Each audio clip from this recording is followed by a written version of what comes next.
Hazlewood, Pat Cummins সহ যে তাদের যে পেস অ্যাটাকটা, এইটা সামলানোটা বাংলাদেশের ব্যাটারদের জন্য কতটা কঠিন হবে বলে আপনার মনে হয়?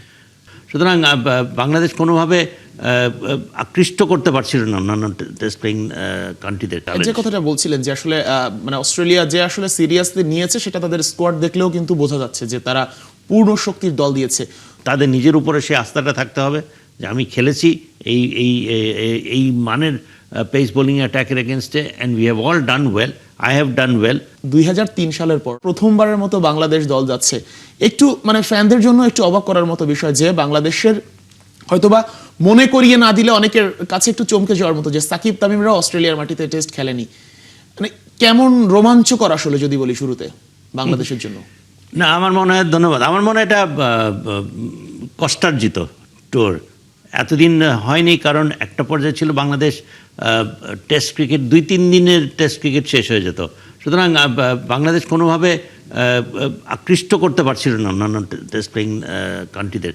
ইদানিং কী হয়েছে, ইদানিং বাংলাদেশ টেস্ট হিসেবে তাদের ইমপ্রুভমেন্টের ধারা যদি আমরা দেখি, তারা দেশের মাতৃতেও জিতছে, বিদেশেও তারা জিতছে, ওয়ানডে টি20ও তারা রেগুলারলি মোটামুটিভাবে বিদেশি টিমদেরকে হারাচ্ছে। এখন একটা পর্যায়ে এসছে ইন্টারন্যাশনাল ক্রিকেট, এখন অনেক সময় আছে, এখনও অনেক দূরে যেতে হবে, অনেক কিছু পার হতে হবে, বাট তারপরে এখন পর্যন্ত যা অর্জন করেছে আমার মনে হয় এটাতে অনুপ্রাণিত হয়েছে অস্ট্রেলিয়ান কর্তৃপক্ষ, এবং মনে করছে যে হয়তো আবার this will attract a lot of স্পেকটেটার্স, even though যে খেলা যে দুইটা হচ্ছে সেটা নর্মাল যেগুলো ভেনিউ সেখানে হচ্ছে না।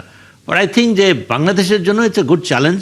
আমার মনে হয় দে শুড রেসপেক্ট যে তারা ইনভিটেশন পেয়েছে, ইভেন দো আমার মনে হয় যে অস্ট্রেলিয়া, ইংল্যান্ড এবং বড় বড় দেশগুলো এখন পর্যন্ত তাদেরকে করে না, এই কারণেই because they are not expected to draw large crowds, viewership ওরকম হওয়ার কথা না। আমার মনে হয় এটা যদি এই সিরিজটা যদি ভালো খেলে, না খেলারও কোনো কারণ নাই, বিকজ নাও আমরা অনায়াসে বলবো না, আমরা কিন্তু হারাচ্ছি বিদেশি অন্যান্য দেশকে, তাদের দেশের মাটিতে, আমাদের দেশের মাটিতে আমরা হারিয়েছি, নিউজিল্যান্ডকে হারিয়েছি, পাকিস্তানকে হারিয়েছি, শ্রীলঙ্কাকে হারিয়েছি।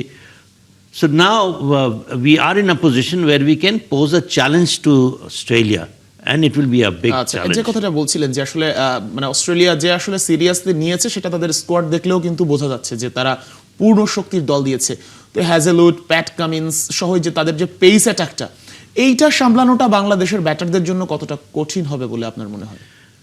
কঠিন হবে, বাট নট দ্যাট যে বাংলাদেশ এখন এই ধরনের এই কোয়ালিটির বোলিং যে খেলছে না ইন্টারন্যাশনাল লেভেলে, ঠিক তা না। বাট ইয়েস, এই 4-prong পেস অ্যাটাক অন্তত ধরেই নিতে পারি George Hazlewood, Mitchell Starc and Pat Cummins will be playing this test match.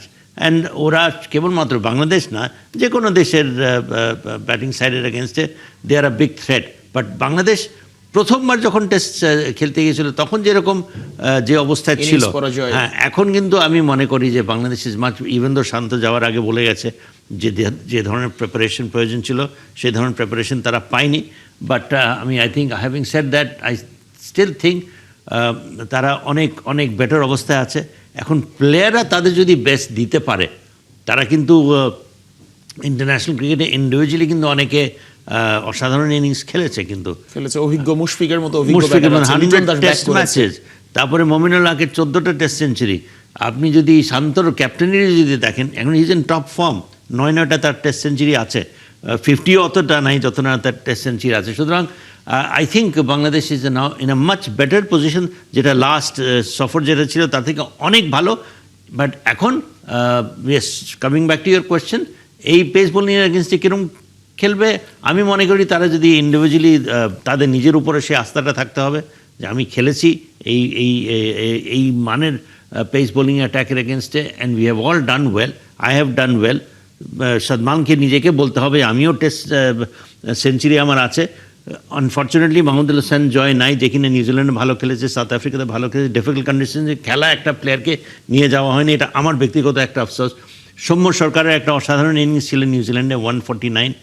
সুতরাং অনেকেই আছে কিন্তু যারা এই ধরনের কন্ডিশনসে তারা খেলেছে।